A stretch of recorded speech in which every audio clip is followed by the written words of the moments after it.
Olá, meus caros amigos, uma boa noite para vocês. Como vocês podem perceber, já que vocês não são completamente estúpidos, eu tenho aqui duas pessoas maravilhosas comigo hoje. E vou falar sobre um tema que eu nunca falei no canal, até porque eu nunca quis falar sobre esse tema se ele não fosse acompanhado das pessoas com quem eu estou aqui hoje. Temos aqui Isa Del Monde. Olá, pessoal. Maravilhosa advogada e ativista feminista.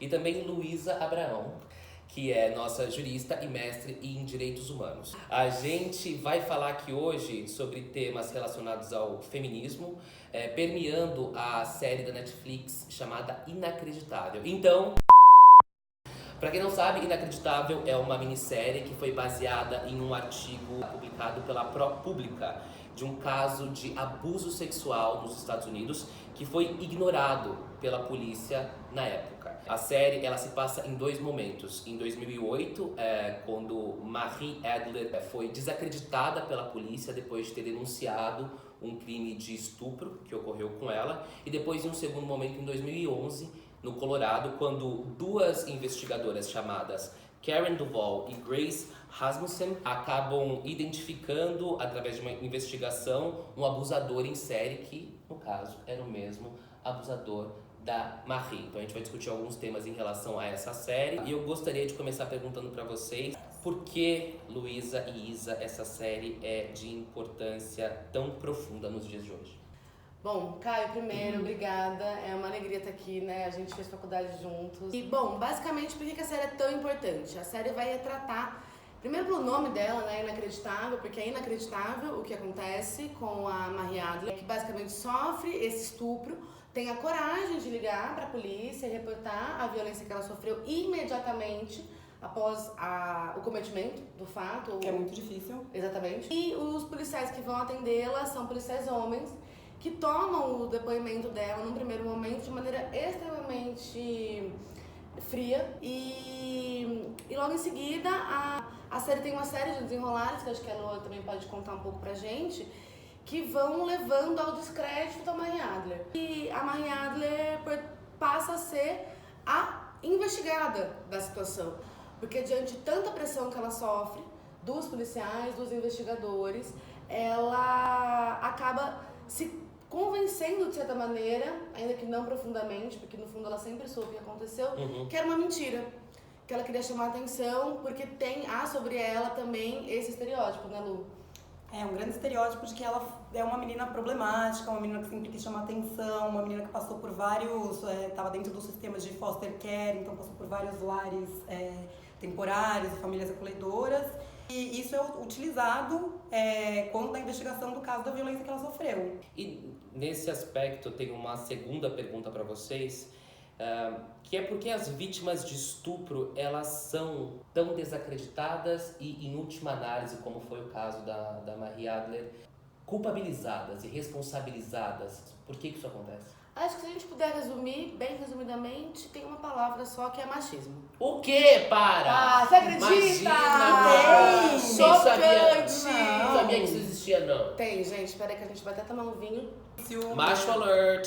Machismo, exato. Que basicamente a gente tem que lembrar que quem inventou lei, quem escreveu leis, quem tomou decisões, quem tinha direito de ocupar os espaços sempre foram homens. E foram os homens que construíram a forma como a gente enxerga o mundo. E considerando que são os homens os maiores cometedores de crimes de violência sexual, nada mais fácil do que você criar uma série de justificativas e explicações na vítima, no comportamento da vítima, para se livrar de uma responsabilização. Porque se você vai estudar a vitimologia de vítimas de violência sexual, o depoimento contraditório, a não reação, a paralisação, o medo, o não contato com outras pessoas, tudo isso faz parte. Então é uma polícia que faz uma investigação que não é baseada em evidência, que não é baseada em ciência, que é baseada em achismo, em senso comum, em religião, em preconceitos. E até pegando um gancho do que você falou de as leis e os manuais serem escritos por homens, porque na nossa conversa antes dessa entrevista, a gente falou sobre como esse abusador em série, ele utilizou-se de um material, de um manual que foi escrito pelo Departamento de Polícia, para a corporação, sobre casos de estupro. Esse manual é um manual de investigação forense, né, sobre estupros. Então ele vai falar sobre DNA, sobre pegadas, sobre fluidos, sobre fibras de tecido, enfim, uma série dessas informações que a maneira como foi escrita virou quase um manual de como cometer estupro sem ser pego. E uma coisa que chama atenção, no caso, é a impaciência dos investigadores. Eles não têm paciência para o processo da vítima. Tudo isso que a gente está contando, esse ir à delegacia, falar várias vezes o mesmo depoimento, repetir, mas de uma maneira desafetuosa.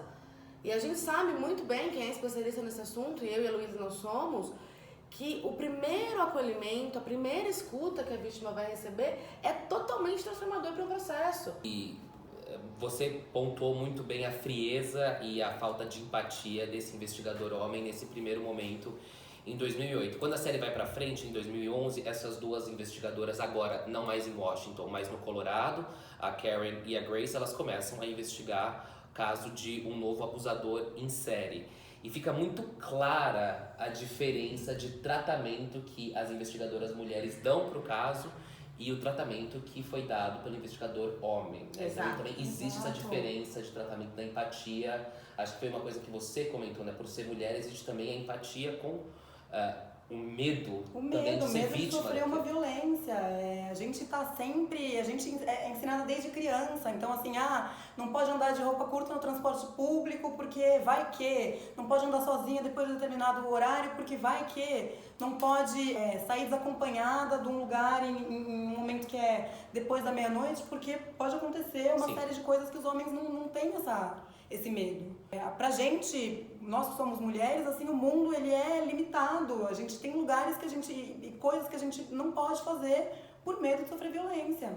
Eu acho que um aspecto importante da gente ter sempre em mente é que quando a gente está falando de opressão, se tem um oprimido, tem alguém oprimindo. Exato. E quem está oprimindo geralmente tem um mundo, como você falou, mais amplo. Até porque se você tá numa situação em que uma pessoa tá ali toda armada e passa a impressão de que tá te julgando pelo que você tá falando, é muito diferente de uma pessoa que tá ali só com uma escuta qualificada para entender o que aconteceu e levar isso para uma investigação, né? Eu acho que isso é um bom paralelo que a gente pode fazer com a nossa vida cotidiana prosaica.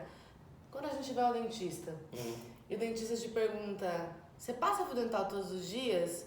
Se ele faz essa pergunta com: e aí, Caio, você passa todos os dias? Claro, com certeza, passo sim. 3 vezes por dia.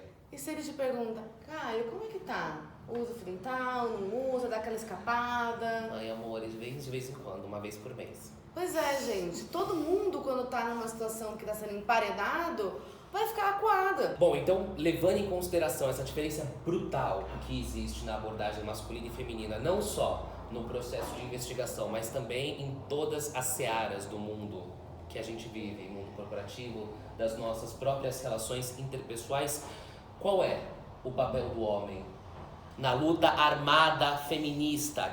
Qual é o papel do homem na luta feminista? Rihanna, né? Corre aqui. Primeiro, acho que a série, por exemplo, já traz um elemento para os homens se inspirarem, que são os dois companheiros da Karen e da Grace. Divisão igualitária de tarefas! Exato! Eles dividem as tarefas de casa, as tarefas da administração da Trabalho vida. emocional! Fazem também. Então, assim, pode se inspirar. Não seja um homem que atazane uma mulher que está trabalhando. Deixa a gente em paz, que a gente sabe o que a gente está fazendo. Outra coisa muito importante é estude. Como diria o ET Bilu, busque conhecimento. Sábio ET Bilu. Sábio. Se você consegue colocar no YouTube um tutorial de como jogar LOL, você vai saber colocar um tutorial sobre o que é relacionamento abusivo, sobre como apoiar uma vítima de violência sexual, uma vítima de violência doméstica e compreender que o feminismo não se trata apenas de igualdade entre homens e mulheres, mas sim de uma nova forma de enxergar o mundo. Exato, eu acho que colocando um pouco mais pra trás disso, não coloque seus sentimentos pra baixo do tapete, reconheça que se você é um homem branco, cis, hétero, de religião judaico-cristã, você tem privilégios, você precisa reconhecer isso, você pode procurar várias conteúdos acessíveis de masculinidade tóxica, que é uma coisa extremamente importante. Não coloque as coisas para baixo do tapete. Se a sua companheira tá falando faça terapia, por que não pensar que talvez seja o caso de fazer terapia? Amigo, se você conseguiu aprender Bhaskara no ensino médio, você consegue entender um pouco sobre feminismo. Até porque, e eu acho que esse é um ponto muito importante, que eu preciso dizer para todos vocês, e é difícil, mas agora eu converso com todos os homens que me assistem, sejam vocês bissexuais, heterossexuais, homossexuais, eu preciso que vocês repitam comigo. Todos nós somos machistas. 5 segundos para absorção dessa informação. Eu sei que é difícil.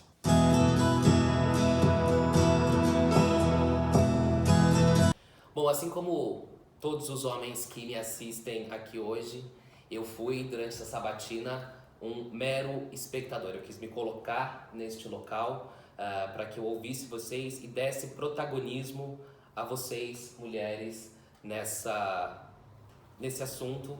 Acho que só vocês podem falar disso. Então, eu não quero nem fazer um rap final do meu vídeo, porque eu quero que a última mensagem que as pessoas ouçam aqui hoje sejam as mensagens de vocês, da boca de vocês, não da minha. Bom, eu gostaria de deixar algumas mensagens, algumas dicas. Primeiro, para os homens que veem esse canal, aquilo que a gente falou antes, estudem. Para as mulheres que estão vendo esse canal, estudem e escutem as mulheres da sua vida, isso é muito importante. Já para as mulheres, a minha recomendação segue um pouco essa mesma linha, estudem, entendam quais são os machismos que vocês mesmas reproduzem. A gente vive num mundo que desde que a gente nasceu fala pra gente se odiar, fala pra gente não se amar. Então esse processo, Djamila Ribeiro fala muito dele, que a revolução começa dentro.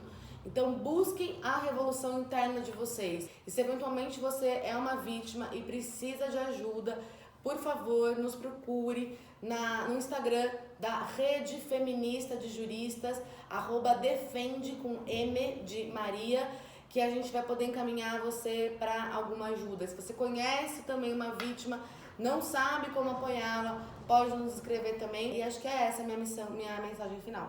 E acredite em você, e tenha empatia. Sororidade é um conceito que está por aí muito difundido o tempo todo, mas sororidade nada mais é do que empatia. Se colocar no lugar do outro, perceber outras mulheres como aliadas, perceber que você pode olhar essa mulher com um olhar de amor que às vezes a gente não tem nem conosco mesmas. Assim. Aquele clichêzão mesmo de que juntas nós somos mais fortes e trabalhar para que isso seja uma realidade, não só um conceito. É isso.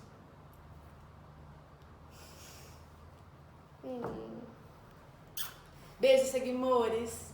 Amei os seguimores.